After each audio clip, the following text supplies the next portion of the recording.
નમસ્કાર મિત્રો, અમારા નવા વિડીયોમાં આપ સૌનું હાર્દિક સ્વાગત છે। તો આજે આપણે વાત કરીએ શહેરની છોકરી સાથે ગામડે બનેલી ઘટના।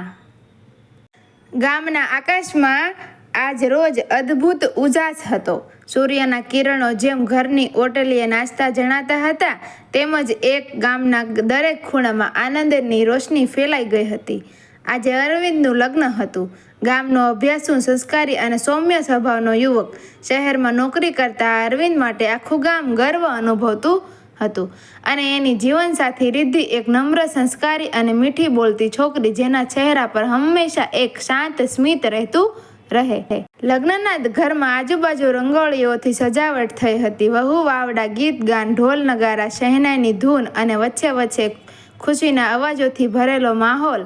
રિદ્ધિ પોતાના મોરપીંછા જેવા લીલા લહેંગામાં જ્યારે મંડપમાં પ્રવેશી, ત્યારે બધી નજરો એક પળ માટે થંભી ગઈ।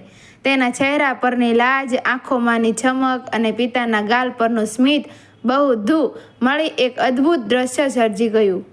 અરવિંદના પિતા હર્ષદભાઈ અને માતા ભાવનાબેન બંનેના ચહેરા પર ગર્વનો પ્રકાશ ઝળહળી રહ્યો હતો। તેમને લાગતું હતું કે દીકરો હવે પોતાનું ઘર, પોતાનું જીવન બનાવી રહ્યો છે। ગામના લોકો એક પછી એક આવી શુભકામનાઓ આપી રહ્યા હતા। હવે આ ઘરમાં તો નવી ચમક આવી જશે, વહુ આવી એટલે સદભાગ્ય આવશે, એમ કોઈને કહ્યું તો બીજાએ ઉમેર્યું, રિદ્ધિ તો એવી લાગે છે જેમ લક્ષ્મી સ્વયં આવી હોય। લગ્નના મંડપમાં વિધિઓ વચ્ચે એક ક્ષણ આવી જ્યારે રિદ્ધિએ ચૂપચાપ અરવિંદ તરફ જોયું। અરવિંદે પણ આંખોથી જ પ્રેમનો જવાબ આપ્યો। તે પળમાં શબ્દો નહોતા, પરંતુ મનના સંગીતને બધું કહી દીધું।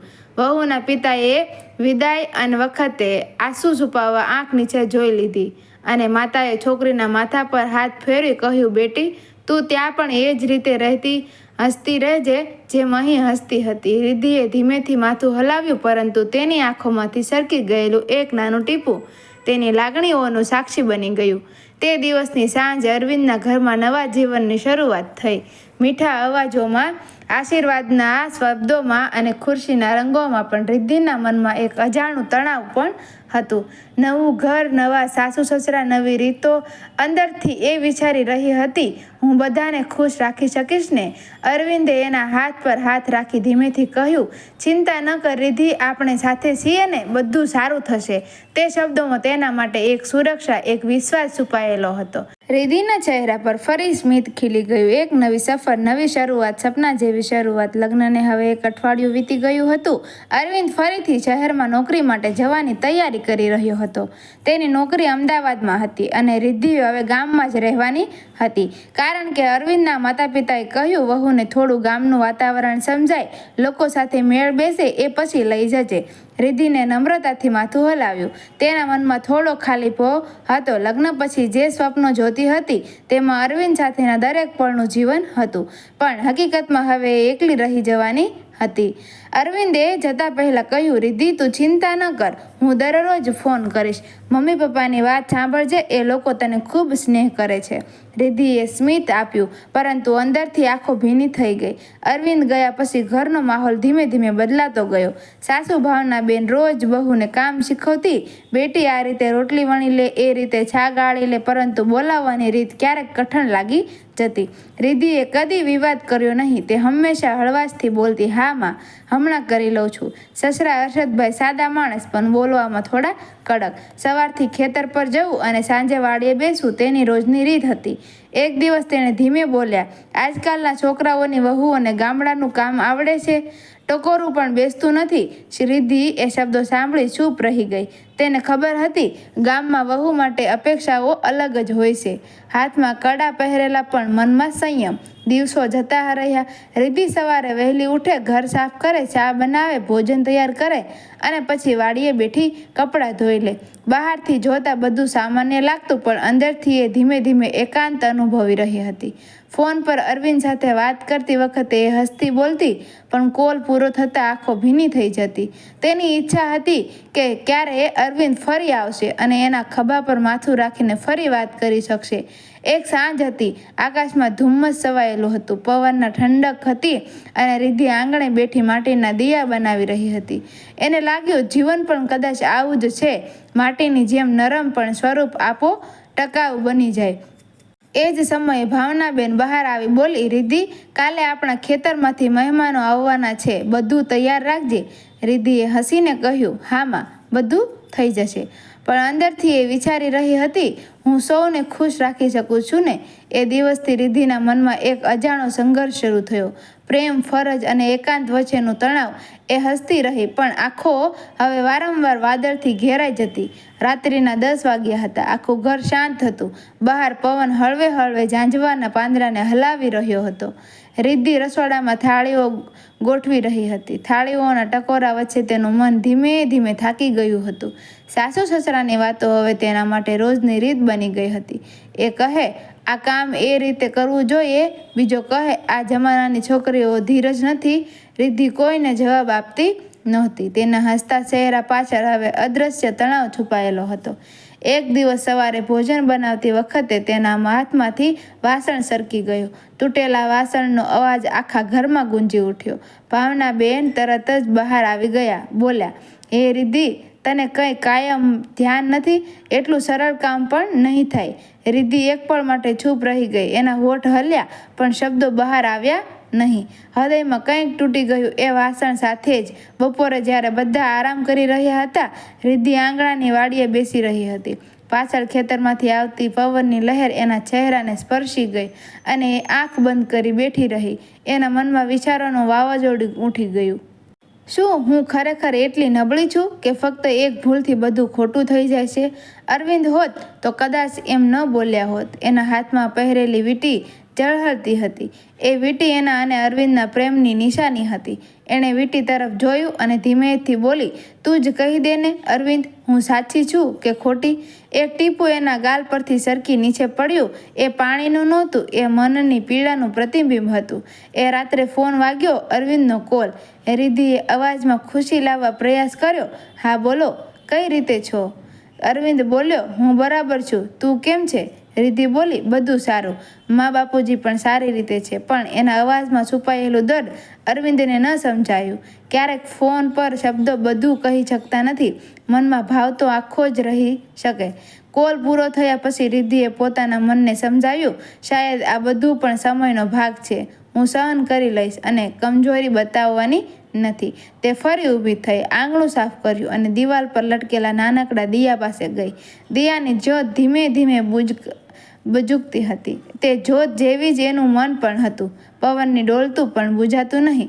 તે પળે રિદ્ધિએ મનમાં નક્કી કર્યું, હું રડવા નહીં, હું પોતે મારી રીતની ખુશી શોધી કાઢીશ. બહાર વરસાદ શરૂ થયો અને આકાશના વાદળોએ જાણે એની અંદરની પીડાને સહારો આપી દીધો. સવારની પહેલી કિરણ આંગણાની દિવાલ પર ચમકી. રિદ્ધિ રોજની જેમ વહેલી ઉઠી પાણી ભરે, ચા બનાવે અને સાસુ સસરા માટે નાસ્તો તૈયાર કરે. પણ આજે એના ચહેરા પર કંઈક અલગ જ હતું. એક શાંતિ, એક નક્કરતા. ગઈકાલની રાત્રે એણે પોતાને વચન આપ્યું હતું, હું હવે ફક્ત ફરજ નહીં પણ મારી ઓળખ શોધીશ. બપોરે ગામની આંગણે એક શિક્ષિકા આવી. સરકારની યોજના હેઠળ ગામની છોકરીઓને સાક્ષર બનાવવાનો અભિયાન શરૂ થવાનું હતું. ભાવનાબેન બારીમાંથી જોયું અને બોલી, આ શું નવો શોખ શરૂ થયો છે ગામમાં? રિદ્ધિ ધીમેથી બોલી, માં, મને પણ ત્યાં જવું છે. હું બાળકોને વાંચતા લખતા શીખવાડી શકું. ભાવનાબેન થોડું આશ્ચર્ય પામી. ત્યારે સમય ક્યાં છે? ઘરનું કામ પણ પૂરું નથી થતું. રિદ્ધિ શાંત સ્વરે બોલી, હું બધું કરીશ માં, પણ જો થોડો સમય આપો તો ગામના બાળકોને કંઈક શીખવવા મન માર થાય છે. થોડી મૌન પછી ભાવનાબેન બોલી, જોઈ લે, કામમાં ખોટ ન પડે તો જઈ આવજે. રિદ્ધિના ચહેરા પર એક નાનું સ્મિત ફેલાઈ ગયું. તે દિવસથી એ રોજ સાંજે 1 કલાક માટે શાળાની વાડીમાં જવા લાગી. ગામની નાની છોકરીઓ એને રિદ્ધિ દીદી કહી બોલાવતી. એને એ બોલાવવું ખૂબ ગમતું. તેના હૃદયમાં એક અનોખી શાંતિ આવી.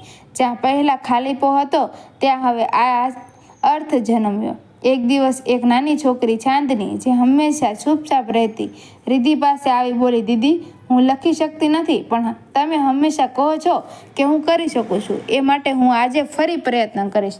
રિદ્ધિએ એના માથા પર હાથ ફેરવ્યો. હા બેટા, બસ વિશ્વાસ રાખ. એ શબ્દ બોલતી વખતે રિદ્ધિને લાગ્યું એ પોતાને જ કહી રહી છે. શિક્ષણના આ તે 1 કલાક એના જીવનનો આધાર બની ગયો. હવે રિદ્ધિ ફક્ત વહુ નહોતી, એ કોઈના માટે આશાનો પ્રકાશ બની ગઈ હતી. એક સાંજે અરવિંદનો ફોન આવ્યો. રિદ્ધિ, હું આગામી અઠવાડિયે આવી રહ્યો છું. રિદ્ધિના ચહેરા પર ખુશીની ચમક ફેલાઈ ગઈ. અરવિંદ આવ્યા એ દિવસે આખું ઘર ખુશીથી ભરાઈ ગયું. રિદ્ધિએ તેને શાળાની વાતો, બાળકોની પ્રગતિ બધું બતાવ્યું. અરવિંદ આશ્ચર્યથી બોલ્યો, રિદ્ધિ, તું તો મારા કરતાં પણ વધારે કામ કરી રહી છે. રિદ્ધિ હસીને બોલી, હું ફક્ત એટલું કરી રહી છું કે જ્યાં અંધકાર હતો ત્યાં હું થોડું પ્રકાશ લાવી શકું. અરવિંદે ધીમેથી એનો હાથ પકડી બોલ્યો, અને એ પ્રકાશ ફક્ત બાળકોના નહીં, મારા જીવનનો પણ છે.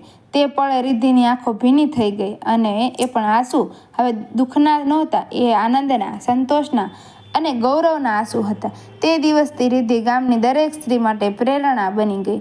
એ બતાવી રહી કે જીવન કેટલું પણ કઠિન કેમ ન હોય, જો મનમાં આશા હોય તો દરેક અંધકારમાં પ્રકાશ મળી શકે. આંગણાની દિવાલ પર લગાડેલા તે દીવો હવે બધું તેજથી બળતો હતો. રિદ્ધિની અંદરનો દીવો પણ સૂર્યના કિરણો હવે બધું તેજ બન્યા હતા. ગામના બાળકો રોજ બપોરે શાળાની વાડીમાં ભેગા થવા લાગ્યા. તેની મધ્યમાં રિદ્ધિ એક ગુરુ જેવી, પણ હૃદયથી માતા જેવી. એના અવાજમાં વિશ્વાસ હતો, એના શબ્દોમાં પ્રેમ હતો, અને એના સ્મિતમાં સહેજ આશ્વાસન હતું, જે દરેક બાળકના મનમાં પ્રકાશ ભરી દેતો. સાસુ ભાવનાબેન એક દિવસ શાળાની તરફ જતી હતી. તેમણે જોયું રિદ્ધિ બાળકોને વાર્તા કહી રહી હતી. બાળકોની આંખોમાં ચમક હતી અને રિદ્ધિની આંખોમાં આનંદ. ભાવનાબેન થોડી ક્ષણ માટે ઊભી રહી ગઈ. તેમના મનમાં વિચાર આવ્યો, આ વહુ તો ફક્ત અમારા ઘરની નથી, આ તો આખા ગામની દીકરી બની ગઈ છે. સાંજે ઘરે આવી તેમણે હર્ષદભાઈને કહ્યું, જાણો છો, રિદ્ધિ કેટલી સારી રીતે બાળકોને શીખવે છે. આટલી શાંતિથી બોલતી કે સાંભળતા હૃદય નમ થઈ જાય. હર્ષદભાઈ ધીમેથી બોલ્યા, હા, મેં પણ ધ્યાન આપ્યું છે. ઘરમાં પણ હવે વાતાવરણ કેટલું બદલાઈ ગયું છે. એના કારણે આપણે સૌ ખુશ થઈ ગયા છીએ. એ સાંજ રિદ્ધિ છત પર બેઠી હતી. આકાશમાં તારાઓની ઝમઝમાહટ હતી. અરવિંદ એની બાજુમાં બેઠો બોલ્યો, રિદ્ધિ, તું જે કર્યું એ નાના કામ જેવું લાગે છે, પણ એક માટે કેટલે જીવનની દિશા આપી. રિદ્ધિએ ધીમેથી કહ્યું, હું તો ફક્ત મને મળેલી પીડાને પ્રેમ અને આશામાં ફેરવી દીધી છે. એટલું કરવું જ સાચું લાગ્યું. અરવિંદે એની તરફ જોયું. એ ચહેરા પર હવે કોઈ અશાંતિ નહોતી, ફક્ત શાંતિ, સમજદારી અને એક તેજ જે દરેક શબ્દને સ્પર્શ આપતું હતું. થોડા મહિનાઓ પછી ગામમાં એક નાનો કાર્યક્રમ યોજાયો. બાળકો માટે નવા પુસ્તકાલયનો ઉદ્ઘાટન હતો. ગામના સરપંચે માઇક પર બોલ્યા, આ પુસ્તકાલયનું નામ આપણે રિદ્ધિ કેન્દ્ર રાખીએ છીએ, કારણ કે આ પ્રકાશની શરૂઆત એના હાથે થઈ હતી. તાળીઓના ગડગડાટ વચ્ચે રિદ્ધિની આંખો ભીની થઈ ગઈ. એણે હાથ જોડીને બધા સામે નમન કર્યું. તે પળે તેને લાગ્યું, જીવન જેવું પણ હોય જો મન શુદ્ધ હોય તો એક નવી વ્યક્તિની લાગણી આખા સમાજને બદલી શકે છે. તે રાત્રે વરસાદ પડ્યો, પણ એ વરસાદ હવે શોકનો નહોતો, એ તો આશાનું ઝરણું બનીને વહેતો હતો. બારીની બહાર રિદ્ધિએ હાથ બહાર કાઢ્યો. બૂંદો એના હથેળી પર પડ્યા, અને એણે મનમાં કહ્યું, હા માં, હવે હું સાચે જ ખુશ છું. દિયાની જ્યોત ધીમે ધીમે લહેરાઈ, અને પ્રકાશ એના ચહેરા પર પડ્યો, તે પ્રકાશ જે હવે ક્યારેય બુઝાશે નહીં. રિદ્ધિની વાર્તા ફક્ત એક વહુની નહોતી, એ દરેક સ્ત્રી, દરેક માનવીની હતી, જે દુઃખ વચ્ચે પણ આશા શોધે છે. એ બતાવી ગઈ કે પ્રેમ, સહનશીલતા અને શિક્ષણ એ જ જીવનના સાચા પ્રકાશ છે. જ્યાંથી તેણે શરૂઆત કરી હતી, ત્યાં હવે આશાનું ઝરણું વહે છે. મિત્રો, વિડીયો ગમ્યો હોય તો વિડીયોને લાઇક કરજો, શેર કરજો, અને અમારા આવા જ નવા વિડીયો જોવા માટે અમારી ચેનલને સબસ્ક્રાઈબ કરી દો. તમારું વિડીયો વિશે શું કહેવું છે કમેન્ટમાં જરૂરથી કહેજો. જય શ્રી કૃષ્ણ. રાધે રાધે.